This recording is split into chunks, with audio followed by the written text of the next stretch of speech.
Michael তার বাড়িতে একটি মাস্ক পার্টির আয়োজন করেছিল এবং তার সমস্ত বন্ধুদের এবং বন্ধুদের সমস্ত বন্ধুদের আমন্ত্রণ জানিয়েছিল। তার সাথে পার্টিতে একটি সুন্দরী মেয়ের দেখা হয়, তার সাথে তিনি পরিচয় করলেন। তারপর তারা একসাথে নাচছিলেন এবং তারা পার্টি উপভোগ করছিলেন। সেই সময় মাইকেলের কাছে একটি ইম্পর্টেন্ট কল আসে। উচ্চ শব্দের কারণে তিনি কিছু শুনতে পাচ্ছিলেন না, তাই তিনি বাইরে বেরিয়ে গেলেন। কথা বলার পর যখন তিনি ফিরে এলেন তখন তিনি সেই মেয়েটিকে দেখতে পেলেন না। দেখতে না পাওয়ায় তিনি খুব দুঃখিত হয়ে পড়লেন। তিনি সেই মেয়েটিকে কিছুতেই ভুলতে পারছিলেন না এবং ফেসবুকের মাধ্যমে তার সমস্ত বন্ধুদের প্রোফাইল চেক করে সেই মেয়েটিকে খুঁজতে লাগলেন। মেয়েটি মাস্ক পরেছিল, যার কারণে তিনি ভালোভাবে বুঝতে পারছিলেন না, কিন্তু তারই মতন দেখতে তিনটি মেয়েকে তিনি দেখতে পেলেন।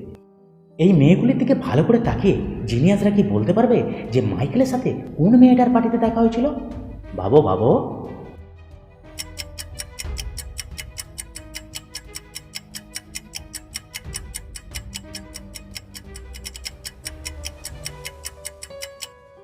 এপ্রিল বলে মেয়েটি মাইকেলের সাথে পার্টিতে দেখা হয়েছিল, কারণ মাইকেলের সাথে যে মেয়েটি দেখা হয়েছিল তার মুখে কোনো ফিকলস বা জন্মের কোনো চিহ্ন ছিল না, আর এখানে এপ্রিলেরও কোনো জন্মের চিহ্ন বা ফিকলস নেই মুখে। বাকি দুটো মেয়ের মুখে দেখুন জন্মের চিহ্ন রয়েছে এবং ফিকলস রয়েছে। মেহুল কাজের জন্য ভ্রমণ করছিলেন। ভ্রমণ করতে করতে রাস্তার ধারে তিনি একজন ব্যক্তিকে পড়ে থাকতে দেখতে পেলেন। ডিটেকটিভ মেহুল গাড়ি থেকে নেমে লোকটির কাছে পৌঁছালেন এবং তিনি দেখলেন যে লোকটি অচৈতন্য অবস্থায় পড়ে রয়েছে।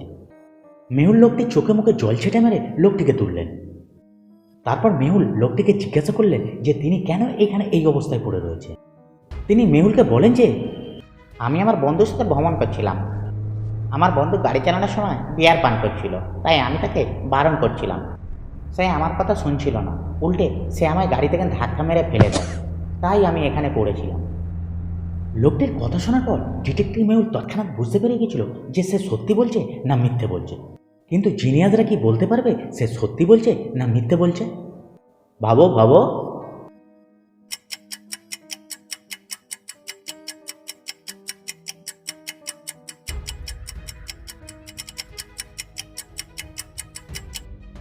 গাড়িটির ডান দিকে ড্রাইভিং সিট ছিল এবং তিনি তার বন্ধুর বাম দিকে বসেছিলেন।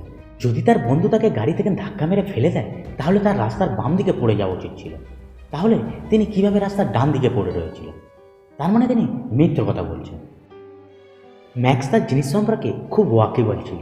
তিনি তার স্ত্রীকে কখনোই তার স্টাডি রুমের ভিতরে আসতে দেন না।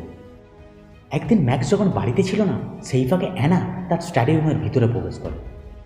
ঘরটি খুব অন্ধকার ছিল, তাই তিনি বাল্বের সুইচটা অন করলেন। তিনি ম্যাক্সের টেবিলে একটি ডায়েরি দেখতে পেলেন। তিনি ডায়েরিটি হাতে তুললেন, আর তখনই ঠিক ম্যাক্সের গাড়ির আওয়াজ পেলেন।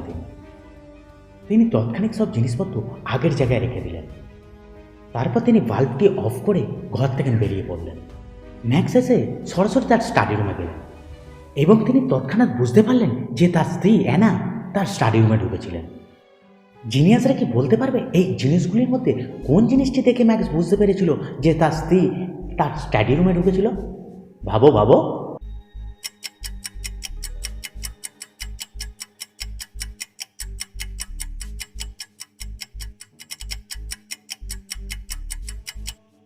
অ্যানা আগের মতোই পুনরায় সব কিছু সাজিয়ে দিয়েছিল, এমনকি তিনি বাল্বের সুইচটাও অফ করেছিলেন। কিন্তু বাল্বের সুইচটা অফ করলেও বাল্বটা কিছুক্ষণের জন্য গরম ছিল, যার কারণে ম্যাক্স বুঝতে পেরে গেছিল যে তার স্ত্রী তার স্টাডি রুমে এসেছিল। জেনিস কেবল অস্ট্রেলিয়ান শীর্ষ মডেলই ছিলেন না, তিনি খুব বুদ্ধিমানও ছিলেন।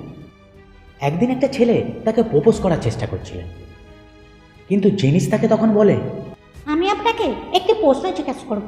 যদি আপনি সেই প্রশ্নটির সঠিক উত্তর দিতে পারেন তাহলে আমি আপনার প্রপোজাল অ্যাকসেপ্ট করব। এরপর জেনিস তাকে প্রশ্ন জিজ্ঞাসা করে, আমাকে বলুন কোন গ্রহটি প্রথমে আবিষ্কার হয়েছিল? প্রশ্নটি শুনে ছেলেটি কনফিউজ হয়ে পড়ে এবং উত্তর দিতে পারে না। কিন্তু জিনিয়াসরা কি এই উত্তরটি দিতে পারবে যে কোন গ্রহটি আগে আবিষ্কার হয়েছিল? ভাবো ভাবো।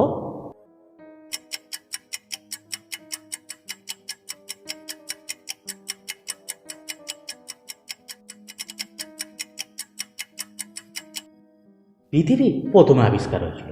কারণটা স্পষ্ট, আপনি এখানে থাকেন তাই প্রথমে এটাই তো আবিষ্কার করা হবে। দেরি হয়ে যাচ্ছিল, কিন্তু টম এখনও বাড়ি ফেরেনি। তার স্ত্রী চিন্তিত হচ্ছিলেন, তাই তাকে কল করে তার অবস্থান সম্পর্কে জিজ্ঞাসা করলেন। টম বলেন যে তিনি এখনও অফিসে আছেন, কিন্তু তার স্ত্রী তাকে বিশ্বাস করতে পারছিলেন না, তাই তাকে একটি সেলফি পাঠাতে বলেন।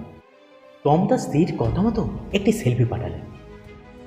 এই ছবিটি দেখে জিনিয়াসরা কি বলতে পারবে যে টম মিথ্যে বলছে না সত্যি বলছে? ভাবো ভাবো।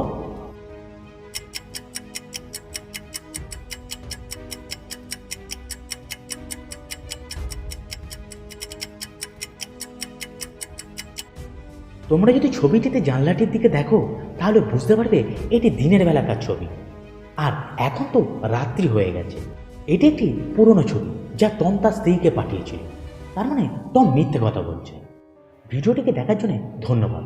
এই ধরনের আরও মজাদার ডিটেকটিভ ধাঁধা দেখার জন্য ভিডিওটাকে একটি লাইক করে চ্যানেলটিকে সাবস্ক্রাইব করে দিও এবং পাশে থাকা বেল আইকনটি অল করে দিও, তাহলে সবার আগে ভিডিও নোটিফিকেশান তোমার কাছে পৌঁছাবে।